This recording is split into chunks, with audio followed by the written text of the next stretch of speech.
पितृपक्ष में किन किन बातों का ध्यान रखना चाहिए। नमस्कार, स्वागत है आप सभी का भक्ति सागर प्रीमियम चैनल पर। आज हम बात करेंगे एक विशेष समय की जिसे हम पितृपक्ष के नाम से जानते हैं। पितृपक्ष एक ऐसा समय होता है जब हम अपने पूर्वजों को श्रद्धांजलि देते हैं और उनकी आत्मा की शांति के लिए विशेष कर्म करते हैं। इसके दौरान कुछ महत्वपूर्ण बातों का ध्यान रखना आवश्यक होता है ताकि हम पितरों का आशीर्वाद प्राप्त कर सकें। आइए जानते हैं कि पितृपक्ष में किन किन बातों का पालन करना चाहिए। सबसे पहले पितृपक्ष में श्राद्ध कर्म का विशेष महत्व होता है।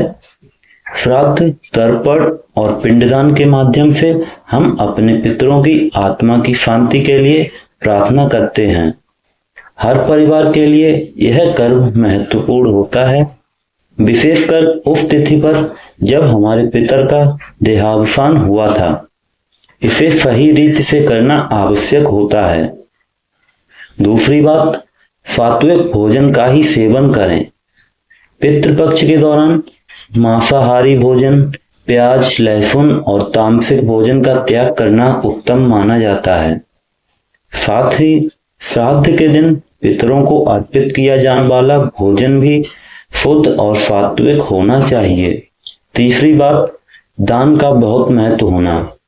पितृपक्ष में दान देना अत्यंत शुभ माना जाता है। यथासंभव गरीबों, ब्राह्मणों या जरूरतमंदों को भोजन, कपड़े और अन्य आवश्यक वस्तुओं का दान करें। इससे पितरों की आत्मा को संतोष मिलता है और वे प्रसन्न होते हैं। चौथी बात है, पितृपक्ष में पवित्रता और अनुशासन का ध्यान रखें। इस दौरान घर को साफ सुथरा रखें और नकारात्मक विचारों से बचें। मानसिक और शारीरिक शुद्धता बनाए रखें और भगवान का नाम जप करते रहें। इससे घर में सकारात्मक ऊर्जा बनी रहती है।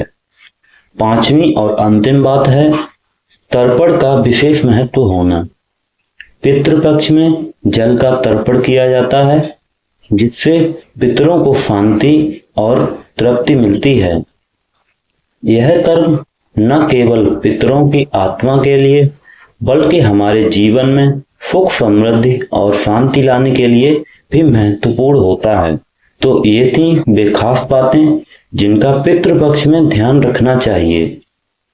इस पवित्र समय में किए गए कर्म हमें पितरों का आशीर्वाद दिलाते हैं और हमारे जीवन में शांति और समृद्धि लाते हैं। यदि आप इन नियमों का पालन करते हैं तो आपके पूर्वज अवश्य प्रसन्न होंगे और उनका आशीर्वाद आपको प्राप्त होगा।